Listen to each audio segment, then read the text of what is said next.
Hello everyone, I'm going to teach you how to make a platform game using Construct 2. So let's get started.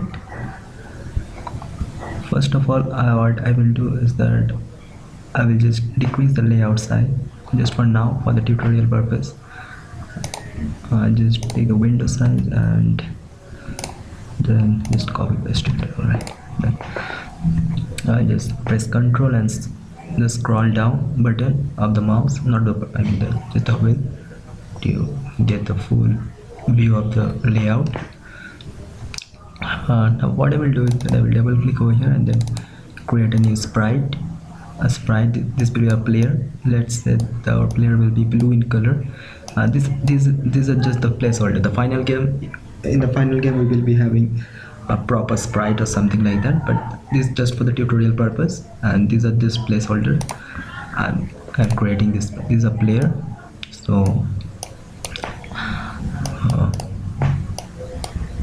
let's just resize it, make it a little bit smaller. I will name this thing player, and now we will make the floor. For the floor it will be a greenish in color, a bit dark. Okay, this is okay. So this will be floor.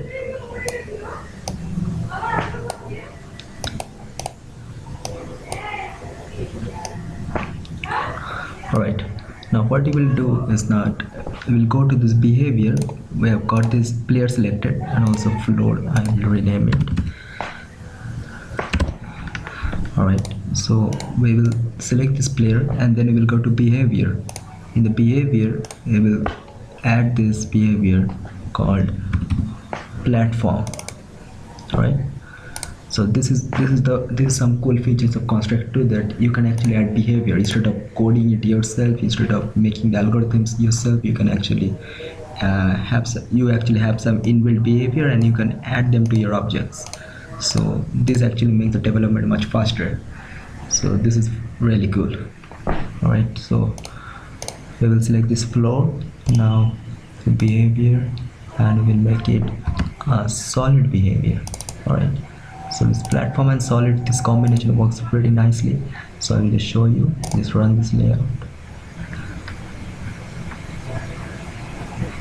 Yeah, as you can see, I'm using my arrow keys. This is by default. The platform behavior by default uses the arrow keys. So this is right arrow, left arrow, and the up button is for jumping. Alright, nice. Alright, now what I'm going to do is that I will create some, let's say, coins or something like that, which you will take while you are just, like a kind of coins and all, or any power-ups. I will not create power-ups, but some coins which will increase the points, or say the coin count or something like that. So this thing, it will be kind of yellow in color. Okay, let's put this color, no problem. Alright, I just resize it and we will call it coins. Okay, now this coin is not going to have any behavior, so I'm going to create a multiple of the coins. So what I will do is that I will press this control button. While pressing control button, I will drag, and automatically our coins will be copied. A copy of a coin will be created, or a copy of the particular object will be created. So I just press control and make some coins.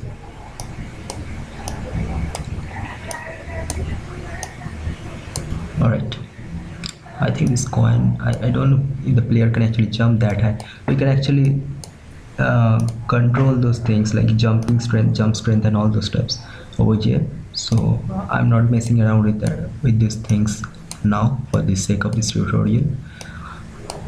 Okay, so these are coins. Okay, so what you need to do is that, so if you run,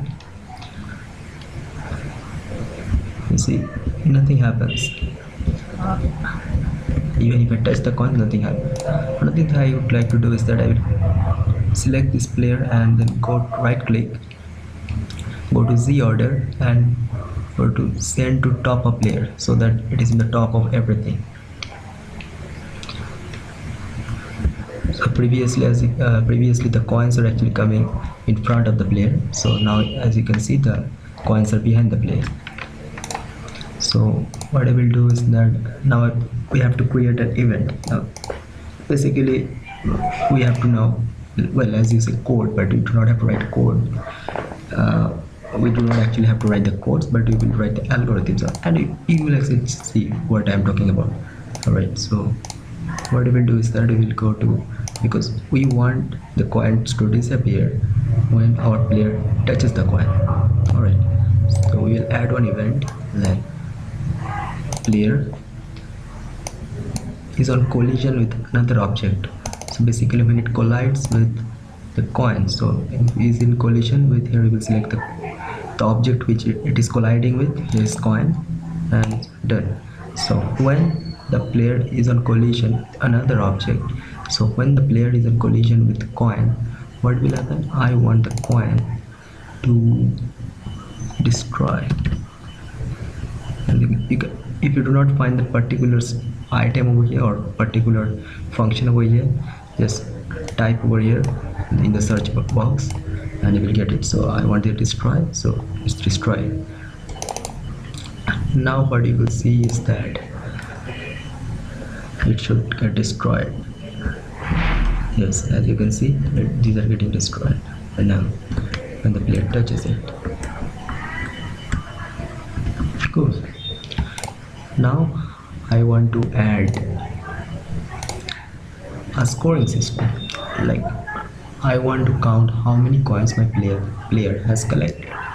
So for that, first of all, I will make a text box, and not a text box, actually a text.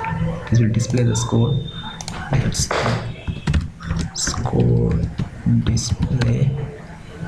Okay, and the text I can set it as a blank as of now. Alright. So here I will display the score district, I mean the number of coins it is collected. Here what I will do is that I will add a global variable. I'll create a variable. Variable is something which basically it's something which basically can contain a value, a variable value, a value which can change over time.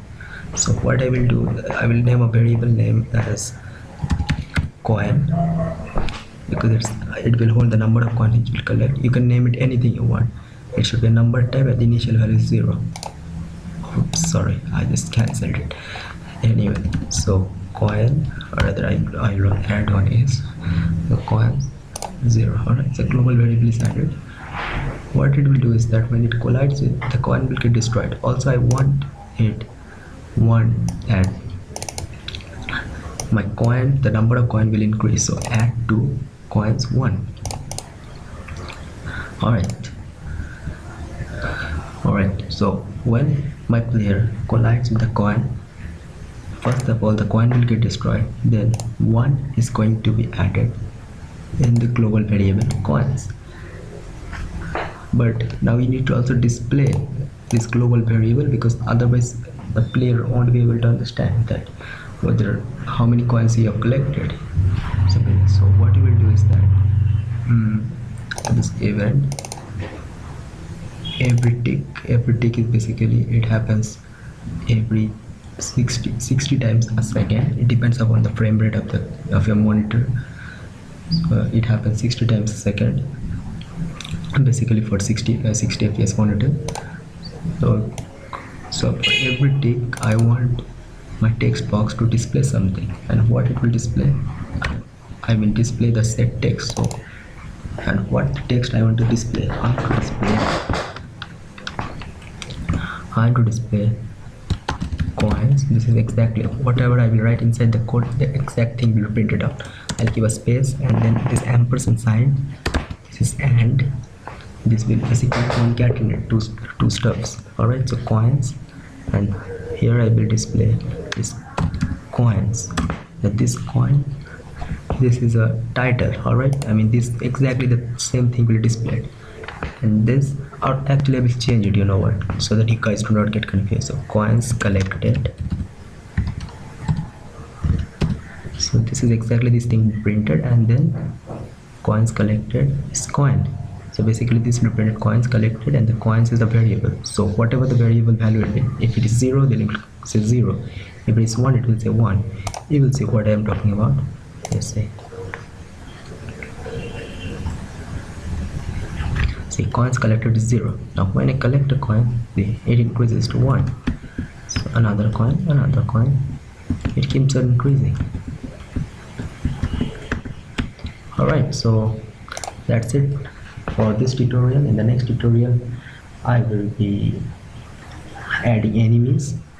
Most probably I will be adding enemies, and I will show you how to add enemies, and then how to actually battle with the enemies, or how to kill the enemies. So that's it for now. So please stay tuned for my next video. Thank you very much.